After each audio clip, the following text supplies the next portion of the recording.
오늘은 시청자와 함께 신명기를 우리 살펴보겠습니다. 신명기는 어느 말씀을 열쇠로 삼아서 열고 들어가면은 우리 주님을 만날 수 있을까요? 저는 신명기의 키워드를 어느 말씀으로 잡을까 아주 한동안 좀 고심을 했습니다. 그러다가 3장 25절을 열쇠로 삼으면 좋겠다. 모세가 하나님 앞에요, 구하옵나니 나로 건너가게 해서 요단 저편에 있는 아름다운 땅을 좀 보게 해 주십시오. 그리고 간구했죠. 이런 간구는 신명기에서 하신 게 아니라 민수기에서 그렇게 간구를 한 겁니다. 그랬더니 하나님께서 그만해도 족하니 이 일로 다시 내게 말하지 말라. 그만해도 족하다. 그러니까 이 일로 다시 내게 말하지 말라. 이렇게 거절하셨죠. 그럼 여러분께 한번 질문해 봅니다. 왜 하나님께서 모세를 들어가지 못하게 하셨나요? 여기에는 교훈적인 의미와 신학적인 의미가 있습니다. 교훈적인 의미는 반석을 향해서 물을 내라 그랬는데 그걸 믿지 않고 반석을 2번이나 쳤다. 그러니까 혈기를 부린 거죠. 그래서 망령되이 말했다.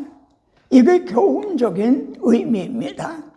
그러면 여러분, 신학적인 의미가 뭘까요? 아마 여러분은 충분히 아시리라 믿습니다. 그래요. 모세 하면은 율법의 대명사죠.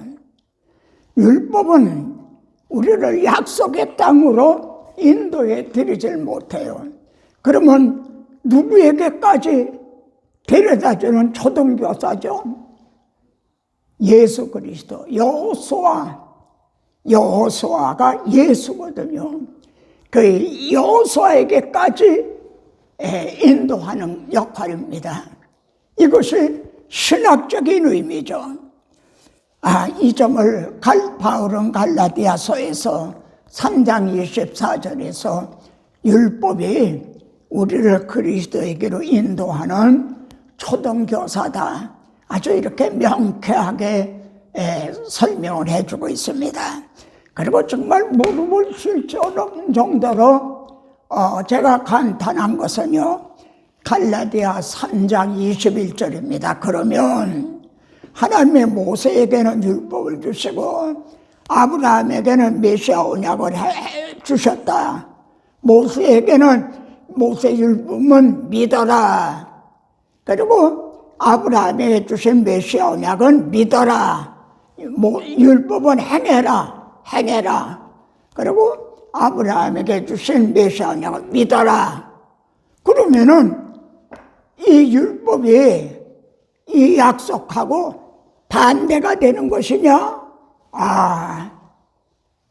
바울은 갈라디아 3장 21절에서 이렇게 말씀하고 있다는데요. 정말 무릎을 칠 정도로 간탄을 했어요. 율법이 하나님의 언약과 반대가 되는 것이냐? 많은 사람들이 그렇게 생각하는 분들이 있어요. 이제 여러분, 율법을 통해서 죄를 깨달은 자만이 오라, 나는 괴로운 사람이로다. 사망의 몸에서 누가 나를 건져주랴 하는 그리스도를 구하게 되는 거죠. 그리스도를 만나게 되는 거죠. 다시 상기시킵니다만 출애굽의 목적지는요, 시온산이에요. 그런데 시내산을 꼭 통과해야만 된다는 거죠. 왜냐하면 시내산에서 율법을 받고 율법을 통해서 죄를 깨달은 자만이 시온산에 가서 그리스도를 만나게 되는 거죠. 그래서 여러분, 이 신명기는 말입니다. 신명기 9조는 1장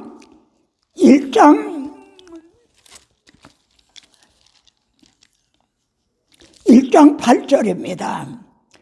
여호와께서 너의 조상 아브라함과 이삭과 야곱에게 맹세하신 아브라함, 이삭, 야곱에게 맹세하신 1장 8절에서 그렇게 시작이 돼요.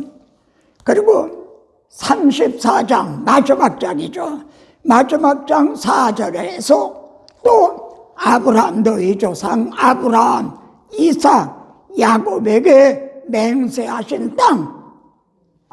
이렇게 신명기는요, 아브라함, 이삭, 야곱으로 시작해서 아브라함, 이삭, 야곱으로 마치고 있다는 거예요. 그럼 이건 뭘 의미합니까?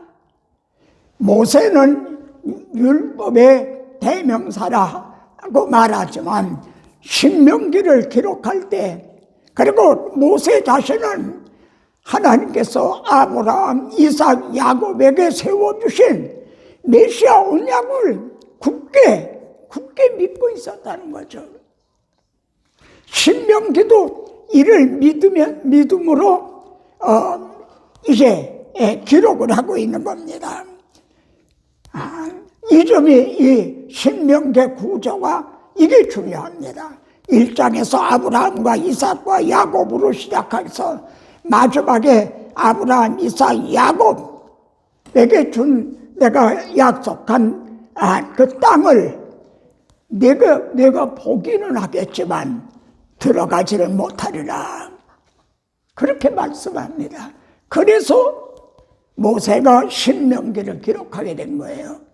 그러니까 신명기는 모세의 유언과 같은 거죠. 그래, 신명기는요, 그게 세 편의 설교로 되어 있어요. 첫째 설교는 1세대들이 왜 약속의 땅에 들어가지 못하게 되었는가? 여호수아 갈렙 외에는 어찌하여 광야에서 다 멸망을 당했는가? 여러분이 대답 좀 해보세요. 왜 그렇죠? 그 이유가 뭐죠? 하나님은 민수기 14장에 그런 말씀이 나옵니다. 그 열 족장들이 악평을 했잖아요. 근데 너희가 어느 때까지 나를 믿지 않겠느냐? 그러니까 그들이 불신앙 때 믿지 않았기 때문에 들어가지 못한 거예요. 이 점을 히브리서에서도 분명히 말씀해요. 그들이 믿지 않음으로 들어가지 못한 것이라. 그럼 다시 질문합니다. 그들이 믿지 않은 게 뭔가요? 시내산에서 이제 주신 십계명, 모세 율법을 믿지 않았기 때문에 들어가지 못한다는 건가요? 이 점을 민수기 14장에 보면 그들이 말이죠. 우리가 한 장관을 세우고 애굽으로 돌아가자. 이게 결정적인 겁니다. 지난번에 우리가 민수기를 살펴볼 때, 여호와의 군대의 사령관이 누구냐? 그 점을 말씀했죠. 유다 지파에서 오실 그리스도시다. 그래서 유다 지파가 맨 선두에 서서 그들을 인도했죠. 홍해도 이를 보고 맨 앞에서 인도하시는 왕중왕 그리스도를 보고 홍해가 바다가 물러가고 왕이 행차하시는데 길을 내드렸다는 것 같죠. 그래서 1세대들이 믿지 않은 게 뭔가, 들어가지 못한 결정적인 이유가 뭔가, 율법 복음을 믿지 않았기 때문이 아니에요. 아브라함, 이삭, 야곱에게 세워주신 메시아 언약을 믿지 않았기 때문이다. 그래서 모세는 1차 설교에서 말이죠, 이 점을 강조하고 있는 겁니다. 그러면 두 번째 설교에서는요, 중심점이 6장 5절이라 이렇게 말할 수가 있어요. 거기는 들으라 하는 말이 나오죠. 이게 쉐마입니다. 그리고 너희들은 마음을 다하고 뜻을 다하고 성품을 다하여 주 너의 하나님을 사랑하라. 이 쉐마, 이 말씀을 기록을 해서 이마에다가 상자 같은 거 여기다 넣고 다니죠. 이 손목에다가 또 기록을 하고 문설주 문인방에다가 기록을 하고 그러라. 모세가 두 번째 설교에서는 그 점을 강조하죠. 너희들은 1세대들의 그 전철, 그걸 받지 말아라. 자, 여기에서 또 생각하게 됩니다. 그러면 오늘 이 말씀이 쉐마라고 하는 이 말씀이 우리들에게는 어떻게 적용이 되나요? 우리 이마에, 손목에, 문설주 문인방에 기록을 해야 되나요? 새 언약으로 우리들의 마음에 기록을 하는 거죠. 이게 중요한 거죠. 새 언약에 이 복음을 마음에 기록을 한다는 것. 자, 세 번째 설교는 29장 12절의 요절이라고 말할 수 있습니다. 거기에서 보면은 이제 모든 사람들을 다 소집을 해요. 심지어 물깃는 자까지 다 너희가 내 앞에 선 것은 그러지 않고 여호와 하나님 앞에 섰다. 그것은 하나님이 너희 조상들에게 말씀한 언약에 참여시키고 그리고 맹세에 참여시키기 위해서다. 이것이 모세의 마지막 사명인 거죠. 이 언약과 맹세를 여러분이 가진 책에서 보면 말이죠. 그러니까 강에서 여기에 보면 시내산의 모세를 통해서 하신 율법인 양 대부분 그렇게 말하고 있습니다. 이 세대들은 시내산 언약에는 참여하지 못했다. 그래서 모세가 이 세대들에게 그 언약을 지금 참여시키는 거다. 물론 그것도 우리는 배제할 이유가 없습니다. 그러나 시내산 언약에는 맹세가 없어요. 맹세가 있다면 패할 수가 없어요. 이 맹세는 하나님께서 아브라함에게 내 자손으로 말미암아 천하 만민의 복을 받으리라. 그리고 당신의 거룩함을 두고 맹세를 하신 거죠. 그래서 모세가 너희가 여호와의 언약에 참여하고 맹세에 참여하게 합니다. 참 얼마나 중요합니까? 이 아브라함, 이삭, 야곱에게 세우신 메시아 언약을 이걸 잊지 말라. 여러분, 우리가 전도하는 거는 바로 이 언약에 참여시키는 거고 맹세에 참여시키는. 그래서 언약 밖에 있던 사람을 언약 안에.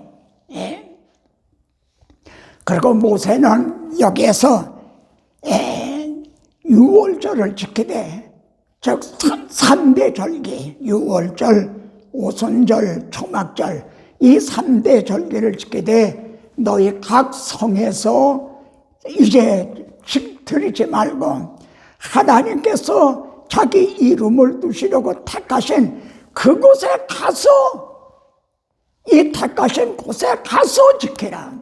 이게 또 얼마나 중요합니까? 여러분, 신명기 12장하고 16장을 한번 꼭 읽어보세요. 약속해요. 12장, 16장 읽기로.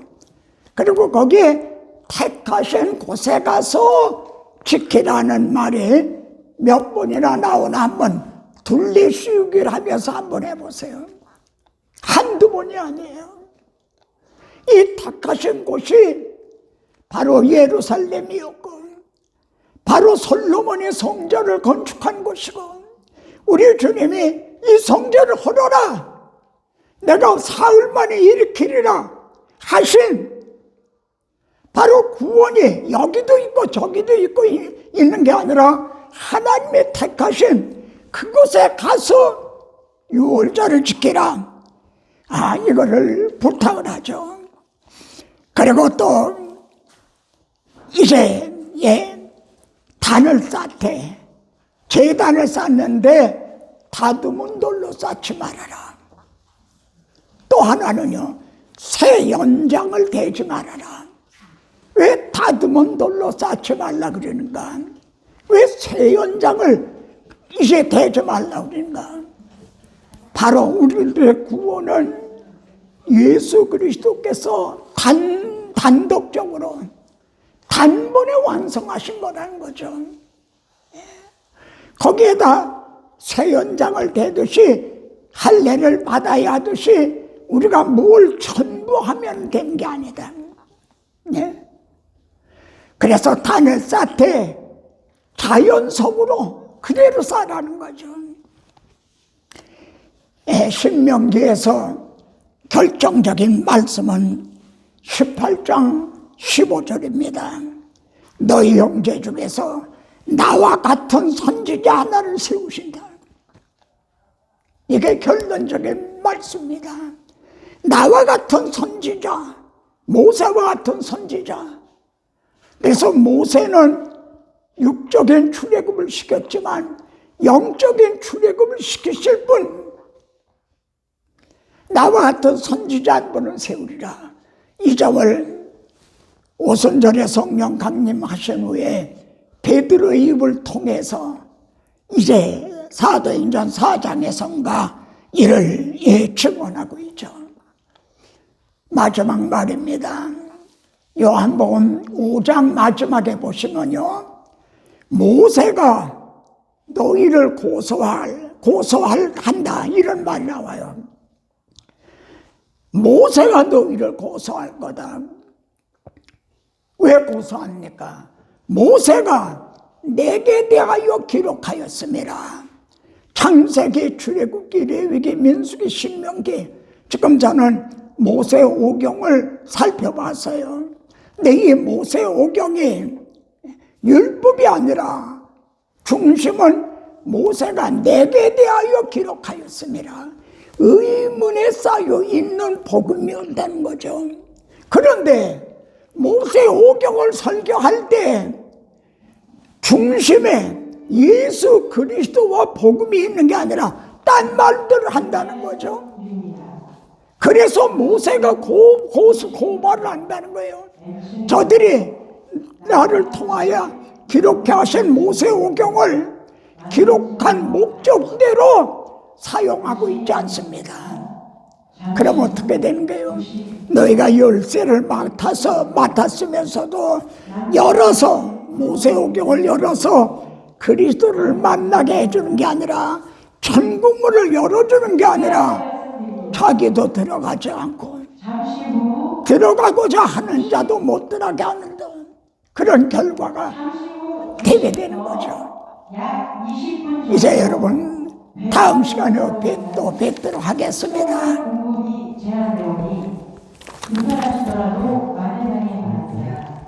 잠시 후